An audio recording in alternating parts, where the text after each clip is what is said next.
Olivier, we have a wonderful group here with us, as you can see, and we're here to have open dialogue, a discussion. They have questions that are phenomenal for you to answer. So I've had to ask them to stop because I think you would be the best person to answer.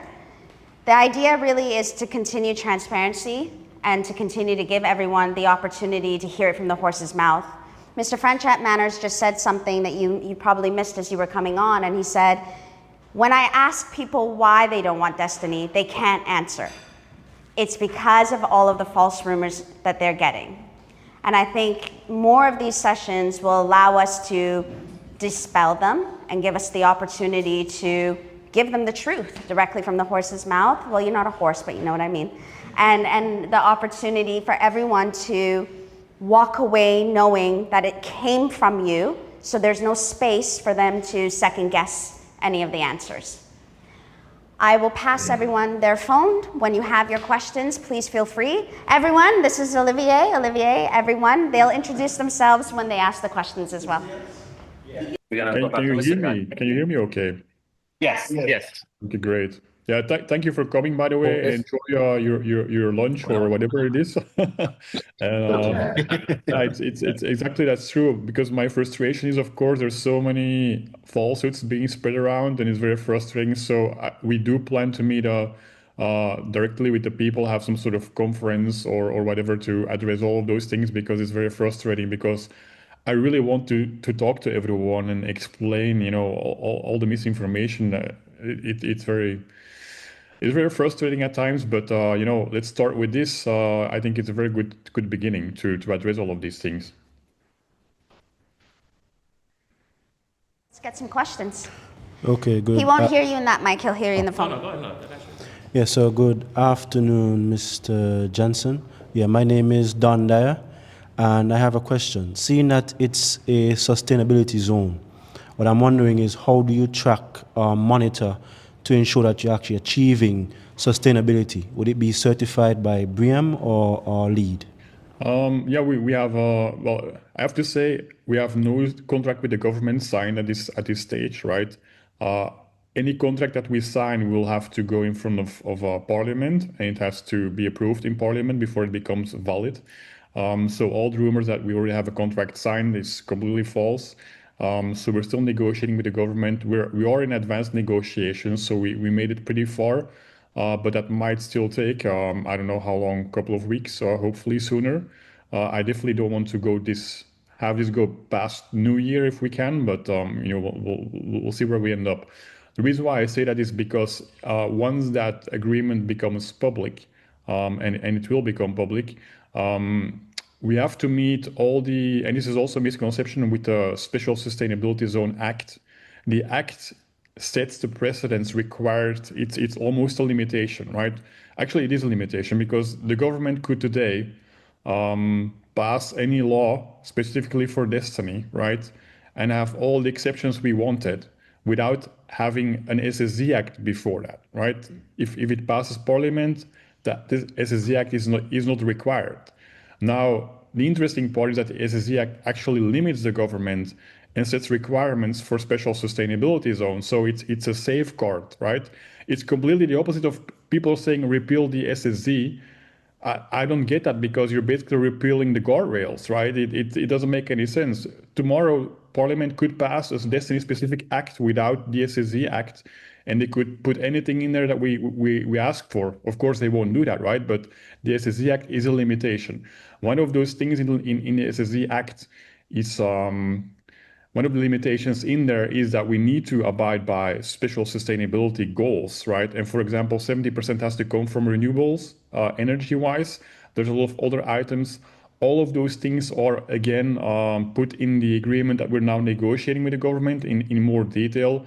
And yes, one of those details will be that, for example, we need to abide by certain standards, right, to meet those goals. So any goals that you could imagine, we probably will have in there, because they're very strict, right? And that also means we have to qualify, we have to have independent assessments made, etc. So there's a lot of sustainability requirements that we have to abide by. So not only because of the SSZ Act, but also because of the agreement that we will sign. Okay, and so by saying that then, how do you plan to achieve in the short term during the construction phase, let's say whenever it's approved, during the construction phase, how do you plan to deal with the energy, the water, and your construction waste? Right. Of course, the geothermal power plant will not be finished by the time we start construction. So there's also a reality that we will have to, we can't have solar power without building the solar power first, right? And to build the solar power, you need power to build. So that's why it says that 70% is required, and there will be a time frame where we still have to use traditional power sources like diesel, whatever is required to make sure we get to that level, right? But of course, we are legally required to have 70% come from renewables. But of course, there's a time frame where we can do that. We can't just install solar out of nowhere without building it first. So there's of course a bit of a time frame for that, right? Which is normal. But it's not a long time frame. We can't do that for 10 years, right? We really have to meet that 70% goal fairly fast. Okay, so you're saying then there's a chance that the grid itself will be used? No, that's a different story, right? I don't think we will. We can definitely provide our own power to our own diesel generators. That's completely fine. The last thing we want to be is an additional strain on Nevis, right? Like I said, we want to be an added value. So we are very conscious of the current strain, especially with the water on the electricity, right? So we don't want to do that. And I don't see a reason why we should. I think it's perfectly feasible for us to make sure we provide our own power from the start. But as I said, don't expect that to be renewable from day one. Otherwise, we have to somehow install solar fields, which we cannot do, right? So, but yeah, for sure, no, we won't be a strain. That's very important. Okay, thank you. Also, sorry, one more thing to add, and this is not really being specified in the presentation that much, but it's also, again, we want to create a very synergistic relationship with Nevis, right? We are part of Nevis. We're not separate because people say, no, we're separate. We are part. That's why I always say in my presentation, a video, I say the word together a couple of times because for me, I know people maybe have trouble seeing me as an Nevisian, but I really feel like I'm part of Nevis, right? And I want to improve Nevis. And with my many discussions with the Premier, we always agree that it's not us versus you, it's us. How do we enhance everyone together, right? This is super important. Like the hospital, how do we jointly have a hospital that everyone can enjoy? Not like a hospital in Destiny, something like that. No, Destiny will have like primary care facilities like everywhere else, but the hospital will be the hospital. So there will not be like a separate thing where only people living Destiny can go. That doesn't exist. Like, to be very clear, everyone can just access Destiny, right? You can just go in. Yeah, okay, there will be a security check like in the Four Seasons, but it's completely integrated with the island. So this idea that we're a separate enclave where no one can come is completely absurd, right? That we want people to come, right? Because the whole point is that we want to have retail and commerce there thrive. So the more people that come over, the better. Thank you for saying that, because that was one of the points of contingent this afternoon, where it was, we want to have access. Do we still have access? So absolutely love that you shared that, because I was sharing the same sentiment. So it sounds good coming from you as well. I know that, Mackie, you had some questions. Yeah, of course. Yeah, okay, come say hi. Yeah, it's fine. Yeah, please do it. Okay. Good afternoon, everyone. My name is Mackie France. I'm the general manager for Palm Garden, so welcome to my little place. I have two questions which I think reflect some of the views of many divisions and petitions. And they are, one of the things that people are concerned about is the amount of land that will be consumed by this project. And land is very dear and near to divisions. It's a legacy that's been passed down, and in a lot of cases, it's a very dear family traditional thing. The second concern is people are worried that destiny will be an entity in and of itself, almost like an island in an island with its own laws and regulations. So that have some people scampering around. What do you say to persons to allay or to arrest those fears and concerns? Yeah, great questions, and thank you for those. So the first question about the land, I fully agree. I know land is very sacred to Navitians, and that's also when we buy land, we always have the option for people to swap land, right, to somewhere else in Navy, so they can keep owning land. We even offer 1.5 times more land, even in better areas. So it's always a choice of the seller. Now, I have to say there's also been a misconception because of a large part of the lands that we're buying were only in the hands of a handful of people, right? And I'll give you statistics after the call if you like, but I think that was already shown before. I don't know the exact numbers, but Elmas can tell you, but I don't know, 5 to 10 pieces of land were how many acres? Elmas, I don't know if you have the exact numbers. So anyway, the whole thing is there was so much land in that area owned by a couple of people or companies that were actually redistributing that to smaller parcels and more in hands again of others, right? And there's also the idea that only foreigners will come, or I'll address the libertarian problem like later because that's also not true. But we also want Navitians to come, right, and buy and live there. It's not like exclusive for others to come in, right? So we will have affordable housing at one point. The first houses will be more villas, but then we will go to more apartment style units too. Never high rise, by the way. And this goes into my next, in the next part of the question about land. Why do we need that much, right? Well, it depends how you look at it. First of all, the land was virtually unoccupied and undeveloped. So it's more like, why do you need a part of the desert? Well, we're going to develop the desert and make it into something extremely beautiful. We're going to improve that part of Nevis. We're not taking from Nevis. Again, like I said, we're still part of Nevis. So the idea that we somehow will lose that land is not true, right? We will remain part of Nevis. We're just improving that piece of the south.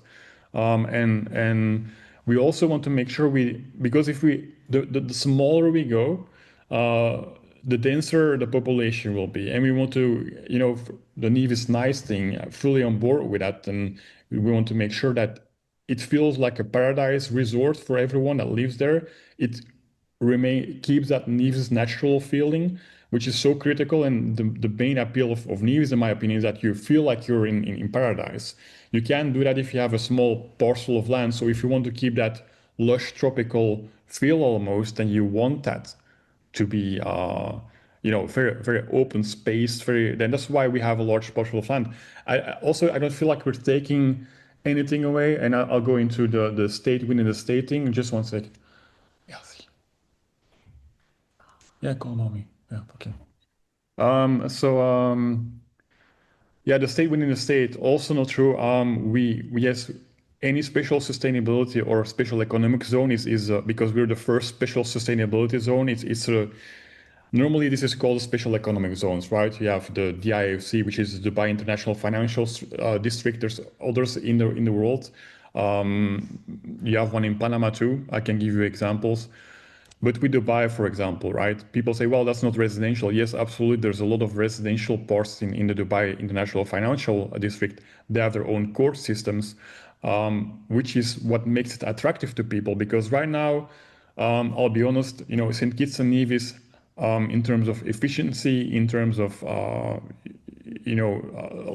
law and courts, it lacks a lot still, right? And if we're just going to copy that, it's not attractive to people to come. Like, why do we stand out? It is because we have more efficient systems, but there's a very important but here, right? We are always going to fall within the oversight and under the constitution of St. Kitts and Nevis. we cannot go outside of that. It's not permitted. And just to give you an idea, if you want to change anything in the constitution, you need a 2/3 referendum, right? So it is not possible to do that. We can't, even if we wanted to. Even a prime minister cannot authorize anything outside of the constitution. We will always remain under the laws of St. Kitts and Nevis. The only thing we can do is, for example, propose that for certain matters we have our own efficient court systems, but those will still abide by. So you can have a small, let's say, you know about how an appeal process works, right? You have a case and you appeal and you can go to a higher court, right? So the lower courts can be run inside Destiny, be very efficient. But if people have an issue and they don't feel it was dealt with appropriately, you go to a higher court, and that higher court will always constitutionally remain a St. Kitts and Nevis court. There's no going around that, right? So it's more an improvement for cases that are straightforward to have a fast outcome. And yeah, sorry, I don't want to go too detailed because it's boring maybe, but I mean, I just want to point out that even with police, right, we're always going to have to abide by the prosecutor, right? Imagine some crime happens, right, and we have a court case. The prosecutor can always take over, St. Kitts and Nevis prosecutor, any case or dismiss any case, right? If he sees, well, why are you not, handling this case well? They can come in and take over the case. Or if they say like, oh yeah, this guy was. I feel, if the prosecutor says, I feel this guy has been improperly treated, he can come in and dismiss the case. So, I mean, we have some framework, but we have not even close to the final authority, right? This is also what makes it attractive to people because, and also to me, by the way, I don't want to have this responsibility that we have the ultimate say, right? Because for us, it's also safer to say, look, people, yes, we have our own internal rules, but we're still bound by, the head of the police or like right? We can't escape that. And for me, that gives me safety. It makes me feel better because Destiny doesn't have the final say. However, if the prosecutor sees that everything is going well, he will not or she will not intervene because they will be happy, right? Same with court cases, it's more difficult because if someone wants to appeal, they can keep appealing until they go outside of the Destiny system, right? And they can go straight back into the St. Kitts and Nevis system. So, but that's the way it is, and we're completely okay with that. So, are we a state within the state? No, because we're not a state to begin with, right? We're more like a special economic zone, like there exists many around the world. That are bound by rules of the existing sovereign, which in this case is St. Kitts and Nevis. We're bound by the constitution. We cannot go around that. Because I studied the constitution of St. Kitts and Nevis very well. For example, the public prosecutor has a constitutional right to take over any case. So even, and this is also good for you, of course, because that means even if the premier somehow gets, sued, he can never override himself, right? The public prosecutor can always take over a case, even against politicians. That's the ultimate authority they have, because it's a safety for you, if that makes any sense. So that's why it's constitutionally enshrined that prosecutors can always prosecute, no matter what. So basically Parliament cannot vote a law that says you cannot prosecute us anymore, right? Because that wouldn't make any sense. So, and we also fall under that law, basically. So that was a very lengthy answer. But I think it's important to understand sorry, go ahead. Hi, good afternoon. This is Brian Dyer, Director at the Nevis Disaster Management Department. I know you just explained the process of reporting to the police, but could you explain the governance structure within the SSC? Yes, well, that's a very broad question, of course. Do you have any specific? Yeah. Are we looking at having a mayor or just a housing, a president or a housing committee? What you envisage? Yes, also a very good question. Thank you. It's more like a condominium association, right? So if you own property in Nevis, you also get voting rights. That's everything in a nutshell. So if you own property, you can vote. It's if you own property in a building, then you can vote in the in association. It's like sort of an HOA type of deal, right? So that's how you get voting rights, and that's basically it. There's no president or anyone that says these are the rules, right? We do have a central body of law, which means we have and we will also publish that, of course, very soon. So you can look at what the rules and regulations are. But I mean, again, they're always bound by St. Kitts and Nevis law, ultimately. But yeah, that's basically how it works. So it's more like a condominium type of rule. You have property, you vote.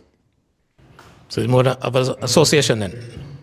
It's more of an association rather than a broad governance structure.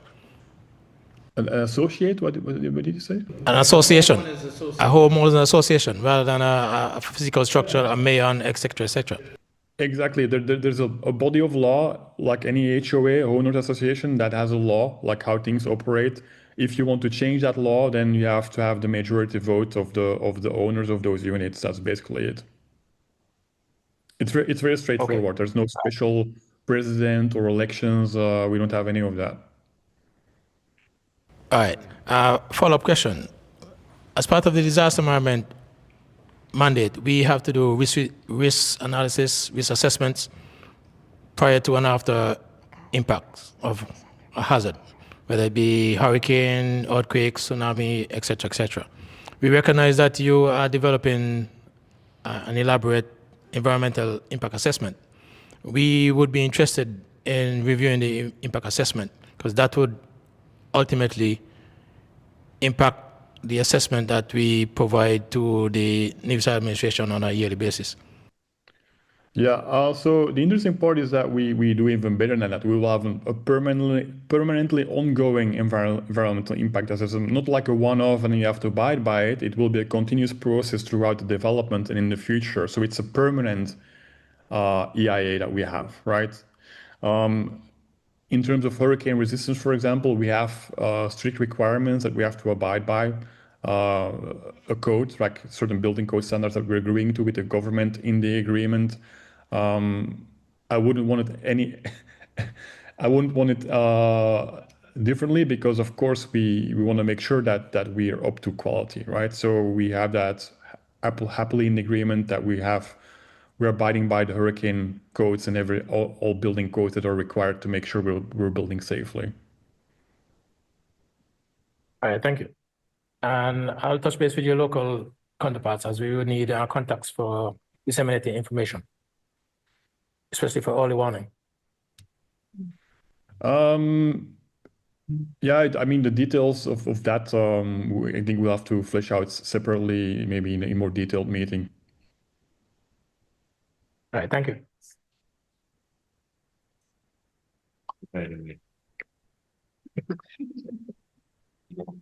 Oh, Jesus. Good afternoon. My name is Teresia Herbert. I'm the Executive Director at the Nevis Historical and Conservation Society. So I have heard twice this afternoon that there is nothing over there, the land is barren. So has there been a heritage impact assessment conducted? Because historically there were at least eight plantations or estates in the area. And while we imagine all of them won't survive this development, has there been any assessment as to sort of the ones that might be most important to the Nevisian history and culture, and so that could maybe be maintained throughout this process? And then I'll wait for the next question. Yeah, thank you. No, I think when I meant that there's nothing there right now, I mean, and in terms of housing, right?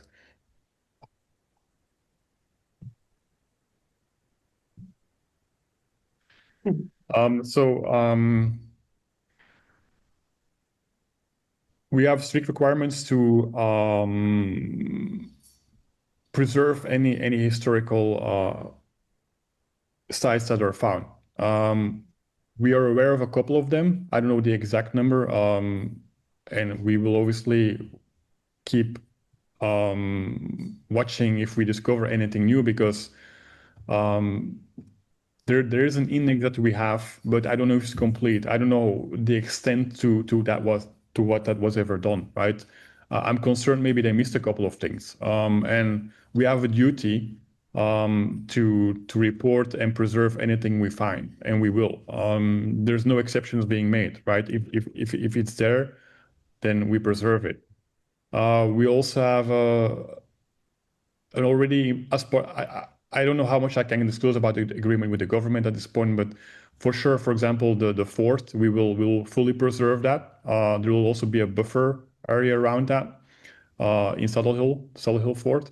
So that will 100% be preserved. Anything else we found will be preserved, right? So of course, it's a valid concern, but we are also very aware, and we want to preserve everything. I think it's also for visitors and tourism, it's critical to have those, right? I think it's a very big added value to have those be available to people and publicly visitable, so they can learn about the history.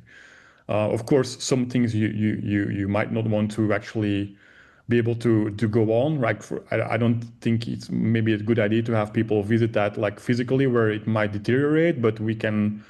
The only thing we have to do is preserve them. We're not going to touch them, and then it's up to NIA to decide what type of access they want to that. But we are obligated to always keep it public, and we will, and to protect it, of course. Okay, so I guess this is where I sort of put in the plug for the Historical Society. We've done a lot of research around the area and have sort of mapping of the historic sites that are already there. So there's no point in sort of doing the work twice. So we would love to have discussions Yeah, that's about amazing. that. Yeah. I would be very happy to have any information you have to make sure that we already are aware of what you have found and to assist you and cooperate with you in the future to make sure that if we do find something, you will be very much involved with that, right? I think that would be great. Sure. We're working on a report to compile all of that, so we'll have that to the premier. And Yeah, but contractually, we're obligated to preserve anything. I did have one question based on a little bit of conversation that we had today. So it seems that tourism is going to be one of the, for lack of a better word right now, money makers of this zone. Wouldn't that be in direct competition with the rest of Nevis and St. Kitts? And how do you plan to because your zone will be new and fancy and shiny compared to the rest of the island and St. Kitts, right? So how do you plan to ensure that that doesn't decimate our primary industry? Yeah, again, I don't see Destiny as separate from St. Kitts and Nevis. I see it as being part of it and enhancing it. It's like saying the Four Seasons will take away from everyone. I don't think that will ever happen, right? It just brings more people to enjoy St. Kitts and Nevis. I would be very surprised if people come just to go to Destiny and don't leave it anymore, right? I imagine the more people that come over, the more St. Kitts and Nevis will benefit. Obviously, to me at least, I would say I don't expect that at all. It's quite the opposite. And the GDP study we did and study with Oxford Economics that we already have released publicly confirms the growth of the GDP, right? Which is incredibly appealing to me and very positive, because I was also surprised to see that, and I was very happy with the numbers. It was an independent firm, and I think it will have a substantial positive effect on St. Kitts and Nevis as a whole. I don't see any sort of separation where we somehow take away. I don't think that ever happens historically, right? For example, with the DIFC or Dubai in general, the whole area, like the countries around it, it uplifted the whole place. So no, I think it will be the exact opposite. Yeah, it will have a huge impact on the economy, a positive one. So we'll take two more questions. So take one here. Good afternoon. Francisco Dasset. Olivier Janssens, finally, nice to finally meet you. Likewise. From what I have read online, I can see that you are a crypto billionaire or a cash billionaire. I'm not too sure, but my question is, with a project of this magnitude, where is the funding coming from? Yeah, Thank you. And nice to meet you. Good question too. I won't go into specifics about my net worth. I think it's always overstated, right? I can tell you that I have enough to fund this project. And like any project that's proper residential, you work through a combination of seed capital, where you fund the first phase of that. Then you will start taking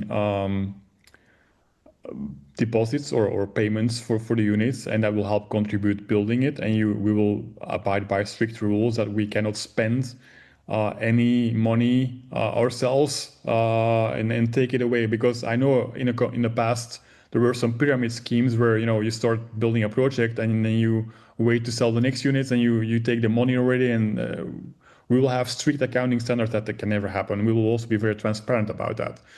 But yeah, what we basically need is the seed capital to get to the phase where, and I already invested a lot of money to get to where we are today, right? Tens of millions was already spent to see what you have today. These master plans are extremely expensive. They're very, very detailed already. So that sort of already shows the quality of that there was already a lot of proof of funds, so to speak. But we have a duty to report to the government, and we are, we have to show them that there's enough financial capability before they can approve the project. And that's one of the shall things with SSD Act, the restriction that was put in place. So we will abide by that, and the government needs to see it before it can even be passed in Parliament. So I would say, yes, 100% a valid concern, especially with the white elephants that happened.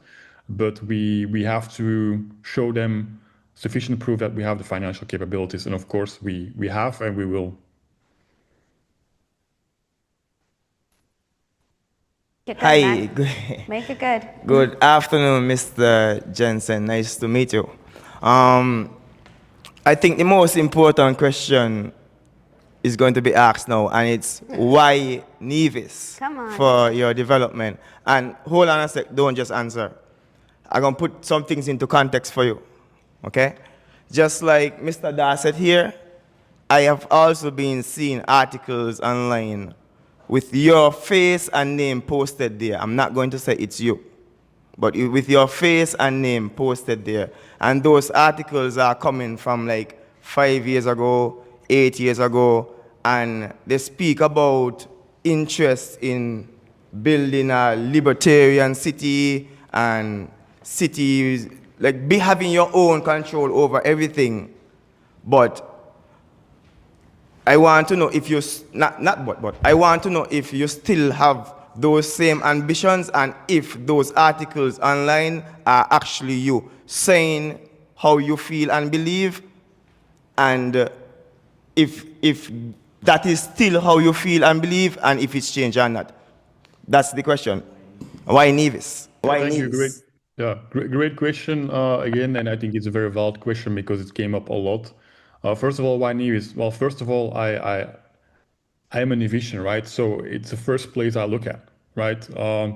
And why would I go elsewhere to do this? So, contrary to popular belief, we haven't really made this very public, including to the premier, like for years. This not has been like a 3-4 year discussion. He was only made aware last summer, I think, about what we wanted to do. And I'm not going to go address every rumor, but the claim that somehow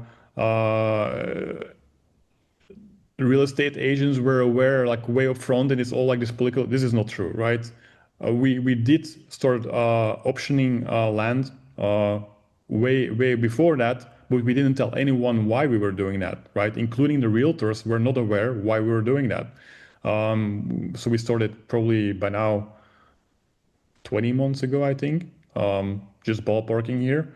But for the first year, we didn't tell anyone why. No one, right? Literally no one. Not the premier, not any real estate agents. They didn't know why we were optioning property. So all these rumors, this is completely false.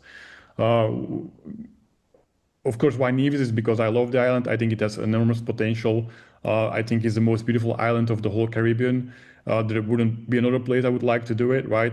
I think honestly, but I guess that's also what I said in the video, I'm very biased, but I think in the world is the most attractive place and the most underestimated place for the very simple reason, where else can you find perfect weather, perfect location, year-round, sea proximity to the United States. For me, this was the location because for Europe you have Dubai already. It's sort of close, but for America you have no equivalent, right? There's no sort of Dubai anywhere near. And this whole thing about Prospera and everything, you know, we can't compare ourselves to Prospera. Like this is like the worst example they could pick, and of course they're gonna say like, yeah, this is what you're going for. This is not what we're going for, not even close, right? Look at the DIFC, look at those examples, look at Dubai, look at Saudi Arabia, what they're doing there, like Neom. That's a good example, but not Prospera. It's a joke to me, right? Like, I don't talk bad about it, but it's like the worst example what they did. Anyway, to go into the whole thing about, and this indeed 8 years ago, 9 years ago, we had this idea that we made public that we want to find a place to start a new country based on, I think, a better system of governance, right? And that's an older idea, and I'm not saying, you know, it was completely like crazy. But over the years, you learn that running a proper country is not a simple thing to do, all right? And then you start realizing, well, do we need all that? Do we even want to do all that? Do you want to have UN membership? Do you want to have passports? Do you want all of that stuff, right? Or do you just want to make sure that you can live in a way that you are in a place where you think this is probably the best place in the world, in paradise? You don't have to go to the North Pole to do something like that, or find some place in the South Pacific. And Nevis was, well, for me, it's what appealed to me most, because of course I am an Nevisian, and I looked at it there and I was thinking, do we need all that? No. What's the most important thing is, well, first of all, the most important thing is, and this is also for the libertarian, I will go into that now, right? What is libertarianism? Because it's always looked at as something bad, but I think most people are libertarians, they just don't know it, right? Libertarian just means that you're valuable, you have a lot of value and respect for individual rights. That means I have a right to my life, I have a right to own property, right? And we are very much fans of small government, not a government that says, well, if you want to do this, you need, how do I explain it? Because it's very it's very hard to explain what libertarian is in a very succinct way, but it basically means civil rights are very important, limited government, you don't need permission from the government to eat sugar, stuff like that, right? So it's more like, it's more, and I think Nevisians are very much like that, because I have a feeling that they don't trust politicians. Right? And I don't trust politicians either, I'll be honest with you, right? So we're just like, leave us alone and let us do our things, and that's it, right? But those things is not anarchy, like it's the opposite of anarchy. It's a very strict rule of law, but it's also a rule of law that makes you respect everyone else. And in a nutshell, is basically, we say you can do whatever you like as long as you don't impede on other people's rights, right? So as long as you don't violate someone else's rights. So if you want to live your life in a certain way, we respect that, as long as you don't tell everyone else what to do, right? Like this is sort of, but I'm not giving you a good example now, but I'll give you like a text later what explains it in a better way. But I don't think it's something crazy, something dangerous, you know? It's not like we want anarchy, no, exactly the opposite. We want a very safe, just, strict society with respect for civil rights, for private property, and that's it. And yeah, for the what do we want, like, generally? Why not our own country? Yeah, like I said, it's a very tall order, and I don't think we need it. What I mentioned earlier, I really mean that. I feel safer to have like a sort of like a limited framework under an existing host nation like St. Kitts and Nevis, because we can still have our own optimized court processes, I would say. But if for some reason it's not okay, then someone can intervene if they wanted to, right? Not to say that All our right, Mr. system Janssen. is crazy, by the way, but I mean it's very basic. Okay, thanks for clearing that up for me. I feel a lot clearer on what your thought process is. I hope everybody else has that same clarity. One follow-up question I have for you. I got a concern from one of my cousins, and he said to me that people like you don't really care about people like us. And he used this terminology. He used this. He asked me where you're from. I tell him I don't know where you're from, but I know you have a citizenship, you have a passport for Nevis. So, just a little follow-up question. Are you a citizen of any other place in the world? How many passports do you have? And he moved on to explain why we shouldn't trust you. He said that people like you have a lot of undisposable income, and you go around making projects around the world that fail or succeed. But in your heart, you really don't care because you have the unlimited funding. But if it fails, it fails. If it succeeds, you get more money. So what would you say to people like that would accuse you of being maybe a serial entrepreneur that's just trying something? Yeah, a very good question too. Thank you. Well, first of all, I don't need more money, right? The things I still do is because it's my passion and I want to give back to the world. I told the Premier the same thing. At this point in my life, I want to give back. I'll be completely honest with you here. The 20% that we're sharing with the government, 5% of the sharing with the people, came 100% from me. No one asked that, right? The government wanted more cash type of benefits, like the $50 million. It's like more a typical ask for a government.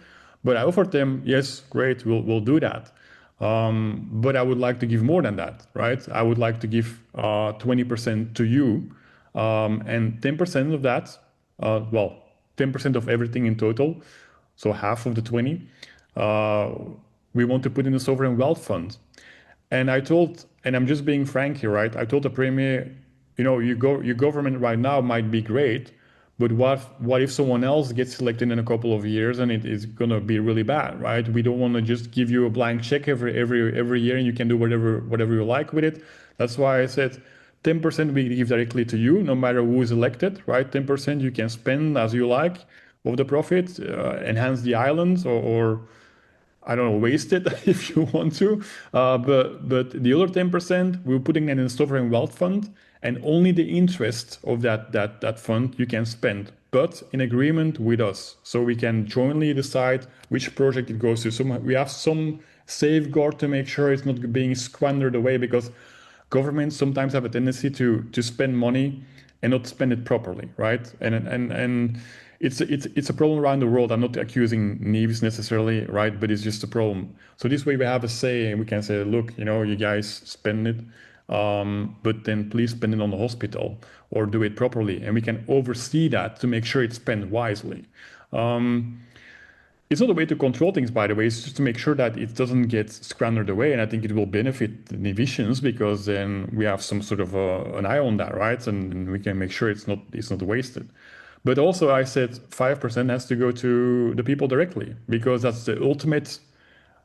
We're doing it for the Nevisians, right? Not for the government. The government is supposed to be helping you. So I said 5% goes directly to you. And this was a very strong thing from my side, because I think it's important. And some people might say, well, people are just going to squander the money. I'm like, they do with it what they like.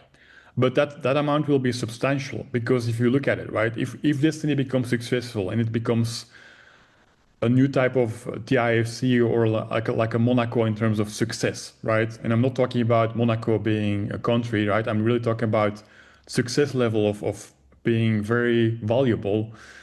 Then everyone will have, a lot of money coming in every month, right? Because we want to share that money, the income every month with everyone. And why would I do something like that when I don't care about people, right? No one asked me for that. I just want to because I really believe on giving back. I don't, I could give 100%, but I still need to have some investors on board and people that want to join. So I can do that. But I think 25% is already a lot. I'm not aware of any development around the world that ever shared their profits with the people. I think we're a first. I think this hopefully will be an example for other developers in the future that instead of thinking only about themselves, right? You share with the island or whatever place you build, you share that with the people surrounding you. And I'm surprised that no one talked about it that much, but this is like a very unique thing, right? This has never happened before. Like a developer coming in, sharing with the people, like the profits. I haven't heard of that, which is incredible. So, well, I think it is. And yeah, so I don't know if that helps. I think I wanted to say some more, but I forgot. Okay, good afternoon, Mr. Jensen. This is Franchette Manners. You almost answered my question there, but you fell short. Who oversees the accounts of Destiny? So that we know we are getting the 5%, the 20%. Does Inland Revenue Department of Nevis? I'll answer that. I forgot about the passport. I'm sorry. I'll get back to that. I get back to the accounting question in a second. The passport. Yes, I do have a Belgian passport, right? I actually have thought many times already to give that one up, but the problem is like I can't travel to Europe. I don't know if I can have visa free with St. Kitts for more than 3 months, so it caused some problems, right? Because I have a lot of family in Europe. So, but for me, my Belgian nationality, I don't feel Belgian anymore. Honestly, I have nothing to do with that country. I don't like the way they're going. So I feel much more aligned with Nevisians and St. Kitts and Nevis. That's all I can say about my passport, right? In the future, I only have one other passport, which is the Belgian one. Will I give that one up at one point? Maybe yes, if I can find a solution for Europe to be able to visit for long periods of time if I wanted to. But for me, that doesn't mean anything anymore. I sort of have like a repulsion almost for Belgium, to be honest. Sorry, I'll get into the accounting now. So you asked, we will like make sure that we're doing proper accounting, auditing, stuff like that. Yes. Yeah. Yeah, we will have independent auditing done all the time. The government can do that legally, contractually. They can audit us. They have that right. That's in the agreement that we're negotiating right now. So they can audit us whenever they want to. And I think they should, right? But we'll be public about our books because, as I said, we're sharing profits with you, right? So you will already know how much we make in profits. So we will be public about about everything. I don't see a reason why we shouldn't. One more. Okay, good afternoon, Mr. Jensen. My name is Carl Claxton. I have a lot of things on my mind. First of all, what is the minimum amount of land which is required for this project? When is the projected start of the project, proposed start of this project? Also, that there has been a lot of chattering on the island, some for, some against. When would Destiny be convening more sessions similar to this with various stakeholders? One being the landowners, one being the Bar Association, one being the opposition political parties, because the governments that are in place, they're not in there for life, okay? Correct, yeah. So when would Destiny, to somewhat clear the air, so that because from the onset, okay, let me speak for me. I look at this project as very shady, how it was approached or how it was presented to the people of Nevis.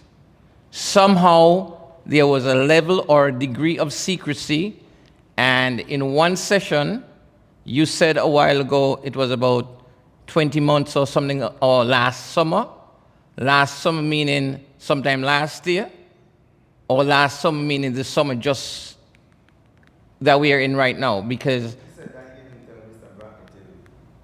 summer before. And that is why I'm asking, because Mr. Brantley said to us, he just found out recently. No, that's not what he said. Sorry to correct that. Mr. Brand, the premier said that we reached out to him last summer, but obviously it's been yeah. The last summer, are you indicating the last summer being 2024? 2024, and he said that much because I can actually I follow very much what he says. He did mention it was 2024 that we reached out for the first time to discuss it. However, this has been, as he said, there was nothing concrete agreed, and there was not enough land owned until he got more concrete this summer, right? That's when he said, now I can start talking about it. And we were still having, when we approached him first, these discussions don't form in like a matter of days, right? It's a lot of back and forth. It's more like filling each other out. Would you be open to that and that and that? And then of course it takes shape over a long period of time. And then when we also saw, yes, we now have enough land potentially to do this project and we'll feel comfortable. And I think, but I can't speak for him, right? I think he was also confident that at one point it was serious enough for him to engage more appropriately, right? So I think it's an ongoing thing. It's not like that black and white. It doesn't work like that in negotiations and stuff like that, right? We also weren't aware, can we get a large enough area? And the shadiness, well, I mean, I can't talk for government, right? For us, it was not appropriate to go to the public yet. But I have to say, once the whole project was announced, we have been extremely open. And I'm also surprised no one has ever reached out to us, including the opposition, including reporters, spreading all this fake news to just ask us the question, like, did this happen? Is it true? We have a press address on the website. You know how many emails we received from the press? 0, right? No one is interested. The only thing I have the feeling is people are interested in spreading these like one-liners that work really well online with negativity, but to get the facts, that's a different story, right? So I can't just keep debunking facts all the time on Facebook because it would be a 24/7 job. For me, it's also first because I've never experienced this anywhere else that people actually start just spreading falsehoods instead of just asking questions. You would make it clear, and you would give the relevant contact details so that persons who want to ask questions and get the truth from the horse's mouth can contact you, so we can just eliminate the hearsays and get the facts. Absolutely. I mean, I expected that to happen, but it didn't happen. So if that can be published, so persons know that they can reach out, then I think that it would be easier on the locals' mind in terms of how they can receive the project. Absolutely. I think if that was not clear, then I'm happy to make sure that's clear. Again, that's also why we had the same discussion, by the way. Apparently, it's needed for us to start reaching out to the people.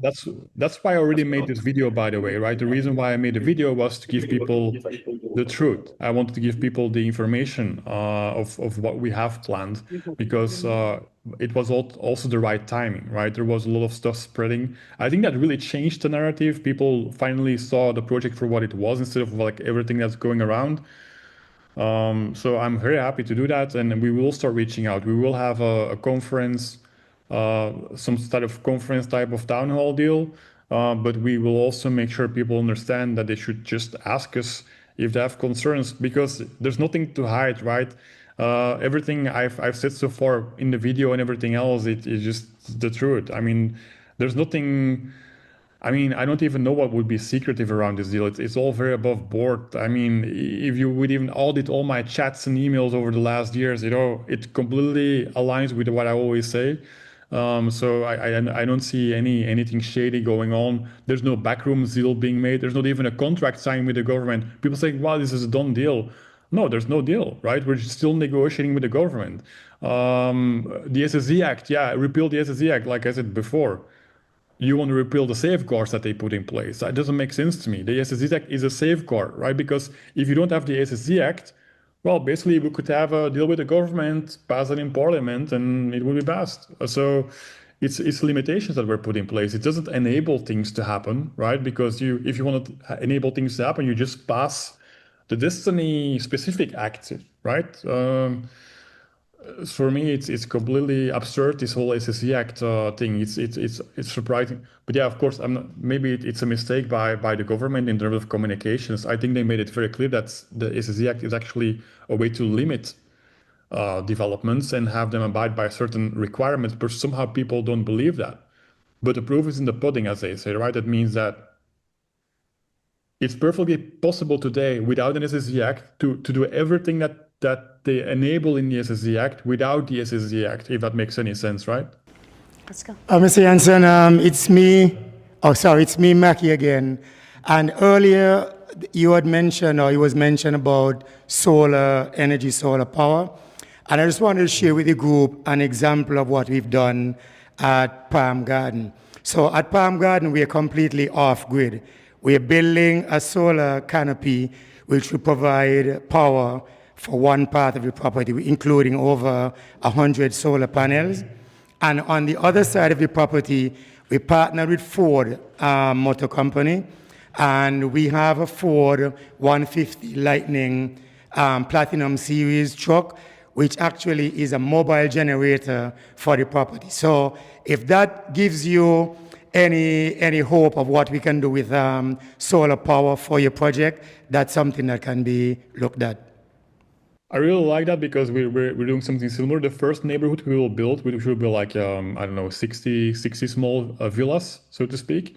I said every neighborhood in itself, every neighborhood, 60 villas, 100 villas, has to be self-sustaining on its own, right? Even if it's not part of the thing, we ideally have enough for every little neighborhood to be self-sustaining. And then just, of course, going beyond that. So I really like those ideas. I think that's great.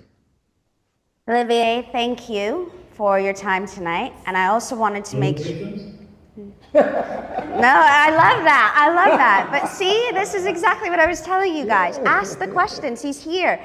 But what we want to do is continue these. So there will be more, to your point, with opposition, to your point, with different stakeholders, with different groups that have the questions. We'll continue to have these conversations. And it will continue to be directly with Olivier and the team so that there is no more speculation. You know the facts. You're confident with the decisions that we're making. It's a collective thing. At the end of tonight, we will have some photos and some videos that we'll show with you, and we'll show, we'll send that over to you. But for now, I think we will hold on any more questions and then wait for the next session with some familiar faces and some new faces. Based on the conversation we had tonight, there will be a couple of phone numbers and email addresses that I'll collect, because I think some people have some information that will actually help our project tremendously. Yeah, just to quell one more rumor that I forgot, Roger Ver is not involved in this project, no matter what people keep claiming. It's not true. That's for you, Don. He was. We only proposed to. We only approached him like a couple of months ago when we want to buy his land, right? And then he was like, "Oh yeah, okay, interesting." So just to show you, that's not true. And also, a lot of quotes that Roger Ver said are somehow attributed to me, which is not the case. Like he said at one point, governments love money, stuff like that. I never said that, but it's sort of like looks like I did. Somehow I became Roger Ver, which is not true. I'm very different from Roger Ver, right? Just so you know that. Yeah, I'm very much in favor of the law and stuff like that. So I'm not like, I'm not an anarchist. Thank you. Thank you. And we will send everything over and have a good night. And we're sorry you didn't get to say goodnight to Sky properly. Hopefully she's still awake and you can go say goodnight properly. No worries, but if you have more questions, I'm still here for the next hour, so just call me. There you go. We'll call you. We got this. Okay, thank you. Good night. Bye.